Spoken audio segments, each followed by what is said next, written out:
ये लीजिए माँ। बस गरुड़, अब और किसी वस्तु की आवश्यकता नहीं। जानते हो गरुड़, व्रत में ना कंदमूल जैसे लौकी, शकरकंद और शिंगाड़े के आटे से बना हुआ अन्न, ऐसा हल्का फुल्का भोजन किया जाता है। और वो भी दूध के साथ। प्रभु, प्रभु आपने कष्ट क्यों किया? मुझे आदेश देते थे, मैं ले आता। यदि तुम ले आते तो मैं गौ सेवा के सुख से वंचित रह जाता। नहीं गरुड़, गौ माता को अपने हाथों से सहलाकर उन्हें पुचकार कर उनकी आज्ञा लेकर दूध धोने में जो आनंद आता है, किस अवसर को मैं अपने हाथ से जाने दूं, ये मेरे लिए संभव ही नहीं है। कृष्ण अवतार में लिए हुए सुख की स्मृति अभी भी आपकी आंखों में दिखाई देती है प्रभु। गरुड़, व्रत के अनुष्ठान के अनुसार स्वयं भोजन करने से पहले सभी को खिलाना होता है। अब एक बार भोजन हो जाए तो सबसे पहले मैं गृहस्वामी और गृहस्वामिनी को देकर आऊं। आज तो हमें बहुत आनंद आया। बहुत समय बाद माँ की कथा सुनी हमने। पूरे 12 वर्ष हो गए जी।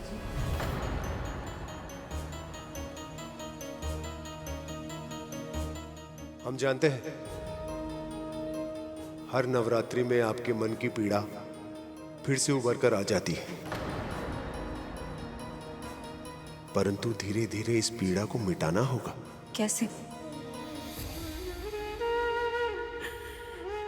कैसे भूल जाए उसे जिसे 9 महीने अपने कोख में रखा है, जिसका पालन पोषण न केवल अपने दूध से बल्कि अपने रक्त से किया है, अपने प्राणों से अधिक जिसे प्रेम किया है, उसे कैसे भूल जाए जी। आप बतलाइए,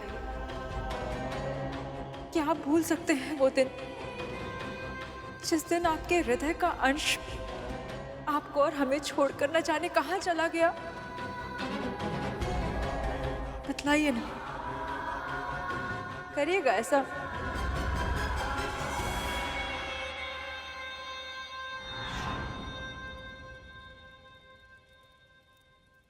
माँ, हमें शीघ्र भोजन दीजिए ना, हमको बहुत भूख लगी है। फिर से रसोई में बिना पैर धोए आ गए।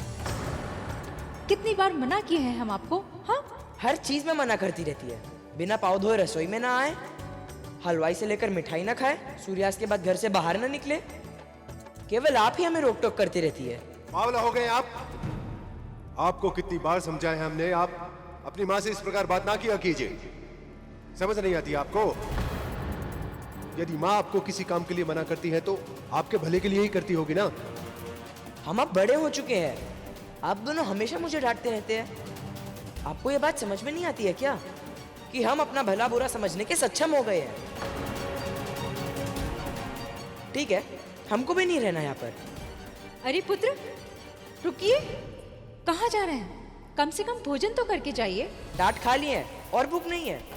हर बात पे रोक टोक करती हैं, डांटती फटकारती है और फिर प्रेम करने का स्वांग भी करती है। आप बहुत बुरी माँ है। मैंने आपसे बुरी माँ आज तक नहीं देखी। चुप!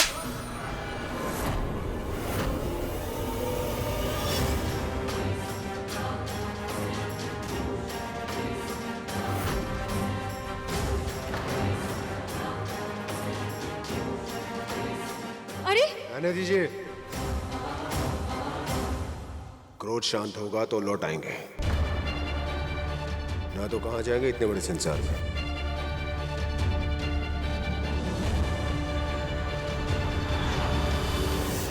हम भी ना जानते थे कि ना कभी उनका क्रोध शांत होगा और ना कभी वो वापस आएंगे। लीजिए, आप हमें संभलने के लिए कह रहे थे और आप स्वयं ही।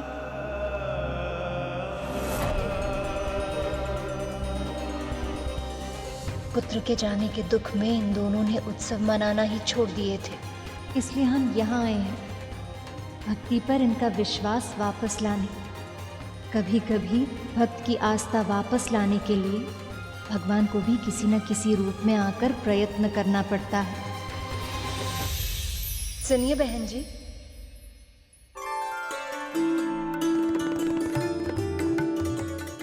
आप? वो क्या है ना, हम आप दोनों के लिए प्रसाद लेकर आए थे। ये लीजिए। इस सब की क्या आवश्यकता थी? अरे आवश्यकता तो हमारी थी, जिन्हें आप लोगों ने इतनी सरलता से पूरी कर दी। ये तो केवल स्नेह है। अब आप इतने स्नेह से लाई हैं तो मैं इसे ले लेती हूँ।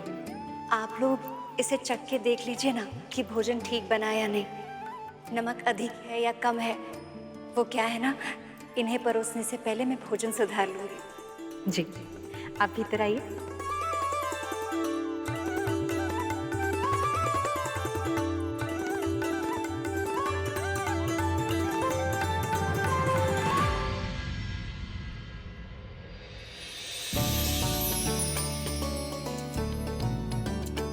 सचमुच बहन जी, प्रसाद तो बहुत स्वादिष्ट बनाई हैं आप, माँ भगवती की कृपा से।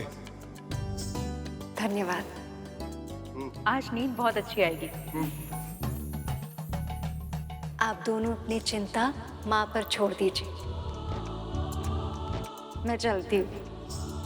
जय माँ भगवती। जय माँ। जय माँ भगवती।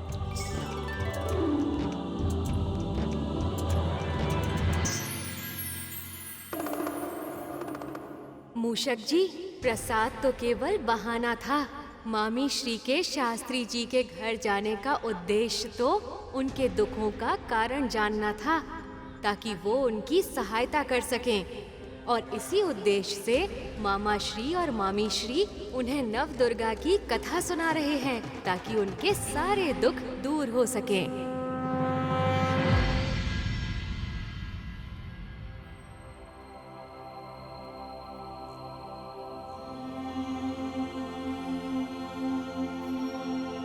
मैं तो अपनी माँ से एक पल के लिए भी क्रोधित नहीं रह पाता। वो कैसा पुत्र होगा जो 12 वर्षों तक क्रोधित है? किसी की परिस्थितियां जाने बिन उसके बारे में अपना विचार बना ले या उनके व्यवहार पर अपना निर्णय दे दे, ये उचित नहीं है गरुड़। और यदि किसी व्यक्ति से भूल हो जाए और उस भूल को सुधार ले तो उसे भूला नहीं कहते। और मुझे पूर्ण विश्वास है श्री माता इस दंपत्ति को कथा सुनने का पुण्य अवश्य देंगी। इन दोनों को अपने पुत्र से अवश्य मिलाएंगी ये।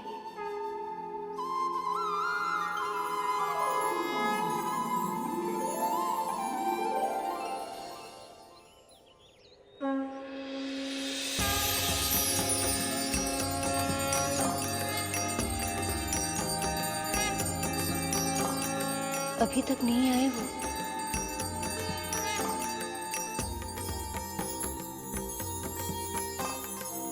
अरे आ गए आप लोग। कल आप कथा ही इतनी सुंदर सुनाए थे बहन जी कि आज हम दोनों अपने आप को रोक ही नहीं पाए। तो चलिए फिर बिना विलंब किए नवरात्रि के दूसरे दिन माँ शैलपुत्री के रूप की कथा सुनते हैं।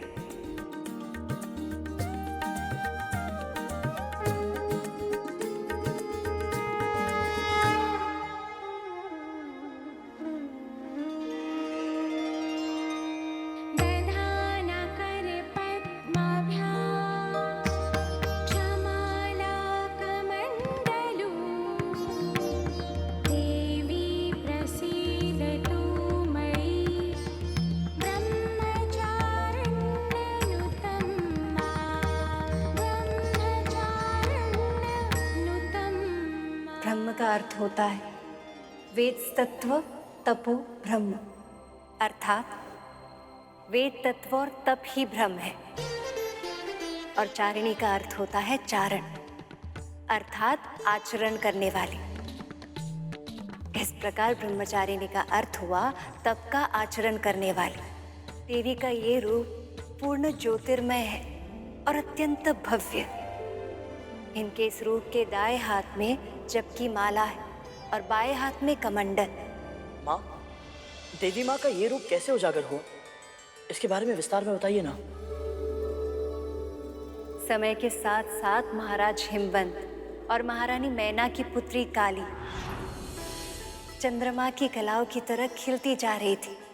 और देखते ही देखते वो बड़ी हो गई। महारानी मैना और महाराज हिमवंत ने शैलपुत्री को बाल्यावस्था से ही अच्छे संस्कार दिए थे, जिनके कारण उनका स्वभाव सुशील हो गया था।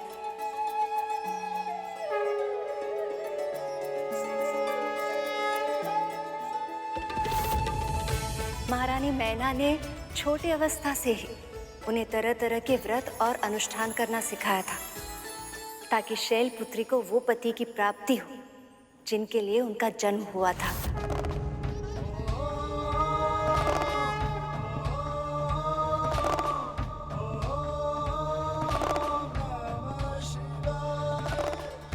उसी समय तारकासुर के बढ़ते हुए आतंक के कारण सभी देवता भी महादेव शिव और शैलपुत्री के मिलन के लिए आतुर थे, और दूसरी ओर शैलपुत्री का संसार उसके महल के भीतर ही सीमित था, और इन्हीं के कारण देवता भी चिंतित थे। आपसे क्या छुपा है देवर्षि, आप हम देवताओं की सारी स्थिति अच्छी तरह जानते हैं। हमारी सारी आशाएं महादेव के पुत्र पर निर्भर है, पर जब तक वो और शैलपुत्री एक दूसरे से भेंट नहीं करेंगे तब तक महादेव सक्रिय कैसे होंगे, और यदि सक्रिय नहीं हुए तो उनमें प्रेम कैसे होगा, उनका परिणय कैसे होगा, और फिर उन्हें पुत्र कब प्राप्त होगा। कुछ कीजिए महामुनि, उनका मिलन शीघ्र कराने के लिए कोई तो उपाय निकालिए मुनिवर। मैं आपकी दशा समझ रहा हूँ देवराज, मैं पूरा प्रयास करूंगा। नारायण नारायण।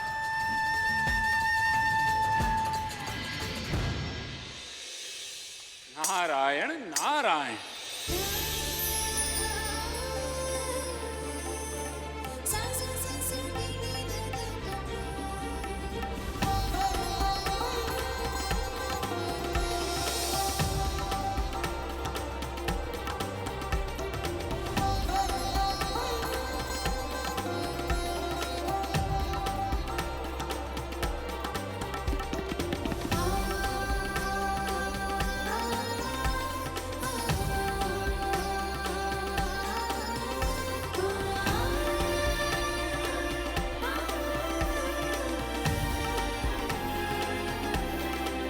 साक्षात शिव प्रिय मां सती का रूप, अर्थात ये संसार फिर से एक बार शिव और शक्ति का मिलन देखने वाला है।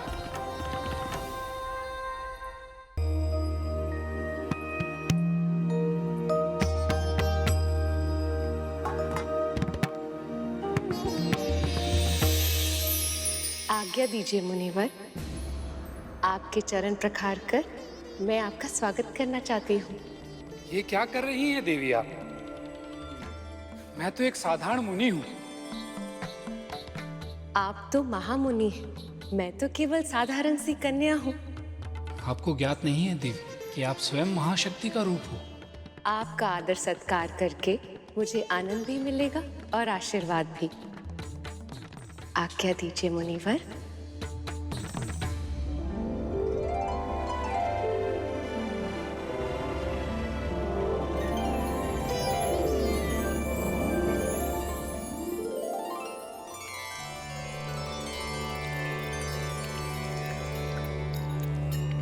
आपका ये सेवा भाव देखकर मैं धन्य हो गया।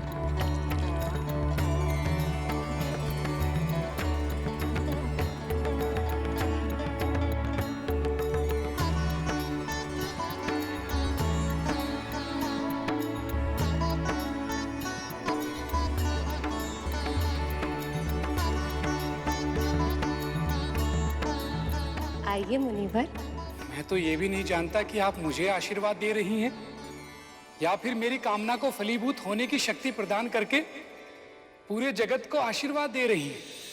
परंतु मेरी कामना है आपका विवाह उन्हीं के साथ हो जिन्हें पति रूप में प्राप्त करने की इच्छा समय आपके हृदय में सहज रूप से प्रकट करे,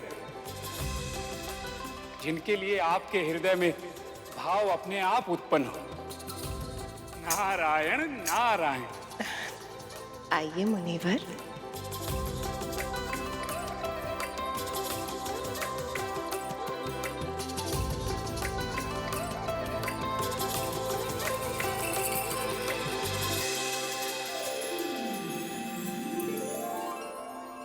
मैं पर्वतों का राजा हूं।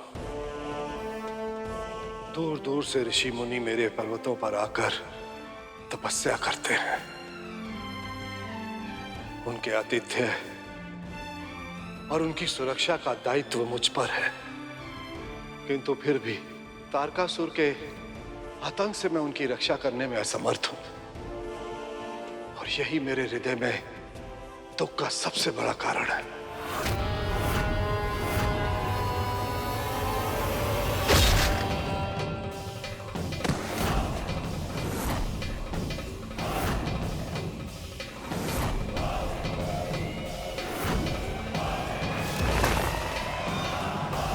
इस तारकासुर ने तो उदंडता की सारी सीमाएं पार कर दी थी प्रभु। हर पापी की तरह तारकासुर भी अपने पाप का घड़ा भर रहा था, किंतु नियति ने उसके पतन की योजना पूर्व में ही निर्धारित कर ली थी। मैं जानता हूँ आपके सामर्थ्य में जो भी होगा उन ऋषि मुनियों पर होने वाले अत्याचार को रोकने के लिए वो सब आप अवश्य करेंगे, और मुझे इस बात पर पूर्ण विश्वास है। परंतु आज मैं इस बात पर विचार करने नहीं आया हूँ।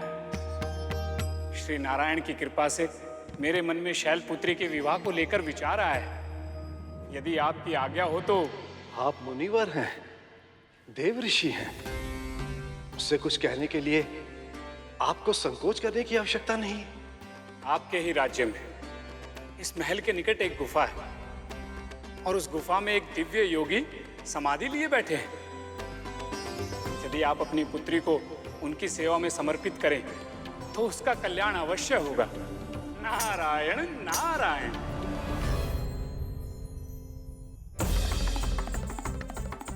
नारद के सुझावों के पश्चात संसार की सबसे सुंदर मिलन का आरंभ हो गया है। देवी सती के आत्मदहन के पश्चात शिव और पार्वती के मिलन को देखने हेतु समस्त संसार उत्सुक है।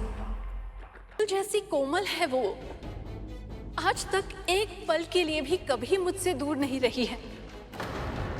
संसार की विषमताओं को भी नहीं समझती है वो, और आप अभी से इस अल्प अवस्था में ही किसी सन्यासी की सेवा के लिए निर्जन गुफा में भेजने को तैयार हो गए उसे। मेरे हृदय का अभिन्न अंग है वो, किंतु ये बताने में भी आप असमर्थ है कि पार्वती को कब तक उन सन्यासी की सेवा करती रहनी पड़ेगी। अगर इस बीच हमारी पार्वती से कोई भूल हो गई तो? नहीं होगी। हमने अपनी पुत्री को उचित संस्कार दिए हैं महारानी। मुझे अपनी शिक्षा और आपके पालन पोषण पर पूर्ण विश्वास है। जीवन में योग्य बनने के लिए हमारी पार्वती को ऐसी परीक्षाओं का सामना करना ही चाहिए। हम माँ बाप कब तक उसके साथ रहेंगे? हमेशा तो साथ नहीं रह सकते ना। हमें उसे योग्य बनाना है, आत्मनिर्भर बनाना है, उसके अंदर आत्मविश्वास जागृत करना है। और फिर महारानी, कभी कभी कठिन उद्देश्य की प्राप्ति के लिए कठोर निर्णय लेने ही पड़ते। पर महाराज, उसका विवाह? अगर देव ऋषि नारद ने ये निर्णय लिया है तो अवश्य ही उसका कल्याण होगा। और फिर अग्नि में तपकर ही स्वर्ण कंचन बनता है।